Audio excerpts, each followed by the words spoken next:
Hi guys from channel again, आपका स्वागत है कार बाइक 360 में। I am your host and दोस्त फॉर द शो और मेरा नाम है वीवू।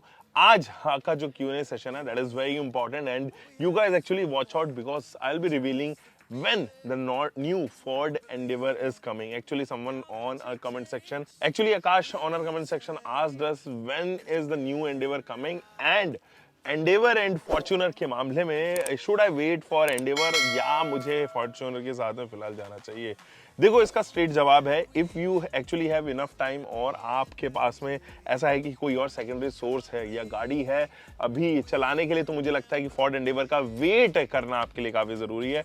आप 2025 में इसको लॉन्च होते हुए देखोगे। वैसे तो फोर्ड ने ऑलरेडी अपनी जो फैक्ट्री है उसके ऊपर रोक लगा दिया, वो बेच नहीं रहे हैं। पहले जो है वो उन्होंने कोशिश की कि वो मार्केट में उसको निकाल दें, लेकिन वो नहीं निकली और OEMs ने जो है वो नहीं खरीदी। एंड यहाँ पर फोर्ड डिसाइडेड कि चलो पेटेंट करते हैं एंडेवर को और एंडेवर नाम को दोबारा से पेटेंट करते हैं इंडिया में और उसके ऊपर दोबारा काम करना स्टार्ट करते हैं। इंडिया में स्पेकुलेशंस ये हैं कि अभी भी बहुत सारी जगह जो है फोर्ड एंडेवर को देखा गया, स्पेशली इन चेन्नई अनरैप्ड, और वहाँ पर कोई भी किसी भी तरीके का यहाँ पे जो है वो कॉमोफ्लेज इस्तेमाल नहीं किया था। तो फोर्ड आ रही है, इसकी प्रोबेबिलिटी बहुत ज़्यादा है और फोर्ड का जो पहला प्रोडक्ट होगा या मैं कहूँ कि फ्लैगशिप प्रोडक्ट भी वो हो सकता है, वो होगा Ford Endeavour undoubtedly. The best part is Ford Endeavour जो है वो अपने सेगमेंट में मार्केट लीड करती है, स्पेशली जब वो इंडिया में आएगी तो मार्केट लीड करेगी। और ये जो प्रोडक्ट है वो पोटेंशियल प्रोडक्ट है। आपने इसके पुराने फैन बॉयज देखे होंगे और उनको कम्पीट करते हुए देखा होगा फॉर्च्यूनर के साथ में।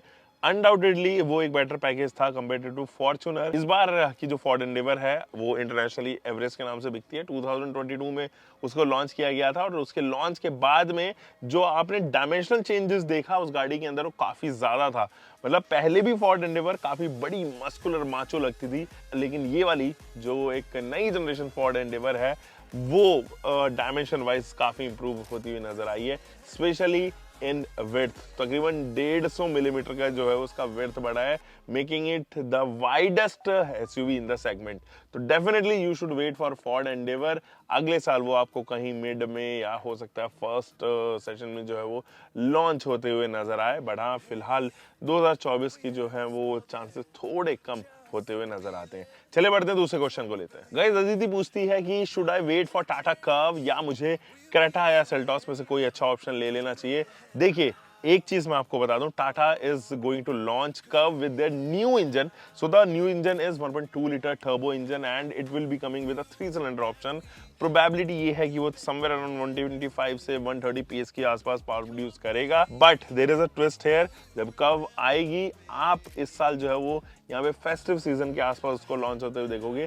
जब वो आएगी तो वो इलेक्ट्रिक व्हीकल के फॉर्म में आएगी जुलाई से सितंबर के बीच में। Thereafter, you will be watching it getting launched in diesel engine option, and on the later stage and on the later part of the launch, you will be seeing a petrol version of it. So पहले EV, फिर diesel, फिर यहाँ पर जो है वो आपके पास में पेट्रोल ऑफर होता हुआ नजर आएगा। कर्व के अंदर स्पेशल बात ये होगी कि कूपे लाइक डिजाइन है, तो ये अपने सेगमेंट में पहली ऐसी एसयूवी होगी जो कूपे लाइक डिजाइन के साथ में आ रही है। और टाटा का इनिशिएटिव काफी अच्छा है क्योंकि लुक्स के ऊपर उन्होंने काफी काम किया है, फीचर्स के ऊपर उन्होंने काफी काम किया है, ब्रांड रिलायबिलिटी के ऊपर उनको थोड़ा सा काम करना बाकी है। वहां पर अगर वो काम कर जाएं तो मुझे लगता है कि कंप्लेंट्स कम होने की वजह से एक बेटर प्रोडक्ट यहाँ पर जो है टाटा कर्व हो जाएगा।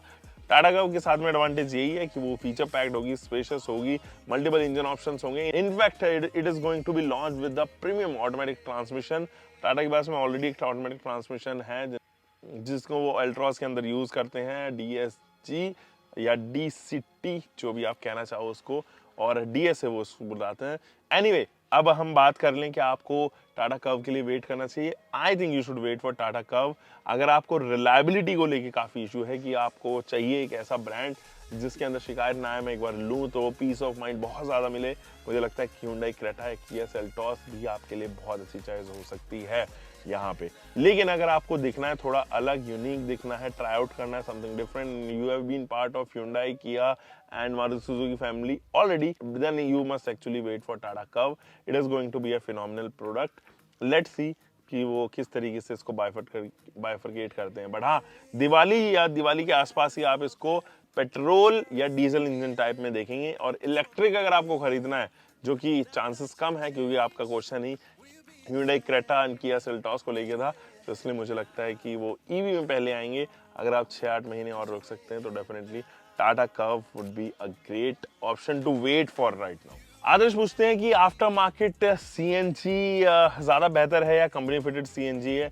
देखिए, ये सवाल ना स्पेशली तब लोगों के दिमाग में आता है जब उनके पास में ऑलरेडी एक एग्जिस्टिंग गाड़ी है जो 4-5 साल, जिसको 3-4 साल ऑलरेडी हो चुके हैं, एंड वो ownership cost and running cost से थोड़ा परेशान है। ये स्पेशली उन लोगों के लिए क्वेश्चन है जो एक सीएनजी फिटमेंट अपनी गाड़ी में लगाना चाहते हैं, लेकिन वो on the other hand pros and cons दोनों से ही जो है वो रूबरू होना चाहते हैं। तो मैं देखिए दोनों की ही साइड्स रख देता हूँ। अगर आप आफ्टर मार्केट लगवाएंगे तो एक सीएनजी का जो मॉडल है वो तकरीबन 50-55 हज़ार रुपए में आपको कॉस्ट करता हुआ नजर आएगा अगर आप किसी भी गाड़ी में लगा रहे हैं। आपके साथ में प्रोज ये जुड़े हुए हैं कि इकोनॉमिक है, बजटेड है एंड क्विक सर्विस है। आप किसी भी शॉप पे जाके जो है वो इंस्टॉल करवा सकते हैं and ready to go service है। आप आज लगाइए, कल से अपनी गाड़ी को चला सकते हैं। हाँ, आरटीओ में आपको आने में तकरीबन 15 से 20 दिन लगेगा आपकी आरसी में आने में। लेकिन अगर आप यहाँ पर आफ्टर मार्केट लगवाते हैं तो उसके नुकसान भी है। एक तो फिट एंड फिनिश जो है वो नहीं आएगी, plus there will be rattling noise quite easily. आप देखोगे कि सीएनजी लगाने के बाद में गाड़ी के अंदर से जो है वो जल्दी से जल्दी कोड रैटलिंग नॉइस जो है वो इम्प्रूव हो गई है। एंड यहाँ पर जो है वो इंजन वारंटी वॉइड होगी एनी डे आपकी, अगर आप आफ्टर मार्केट सीएनजी लगवाते हैं। ऑन द अदर हैंड अगर आप ओईएम से कंपनी फिटेड यहाँ पर जो है वो गाड़ी खरीदते हैं सीएनजी की, तो बहुत सारे एडवांटेज हैं। वो तकरीबन 80 से 90 हज़ार इवन डिपेंड कि 1 लाख के आसपास जो है वो यहाँ पर कॉस्ट करती हुई नजर आएगी एक्स्ट्रा अपने रेगुलर फ्यूल टाइप से। या अगर मैं पेट्रोल की खरीद रहा हूँ, फॉर एग्जांपल मैं टियागो पेट्रोल खरीद रहा हूँ एंड टियागो सीएनजी खरीद रहा हूँ, तो उसके प्राइसेस में काफ़ी डिफरेंस होगा। ये डिफरेंस जो है 85-90 से 1 लाख तक जा सकता है।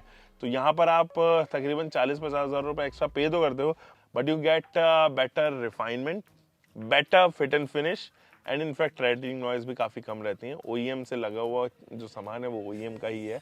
आपके पास में एक्सेसिबिलिटी काफ़ी ज़्यादा रहती है एंड आपके पास में आफ्टर सेल सर्विसेज जो है वो बेहतरीन रहती हैं यहाँ पर, यानी कि पीस ऑफ माइंड आपको ज़्यादा मिलेगा।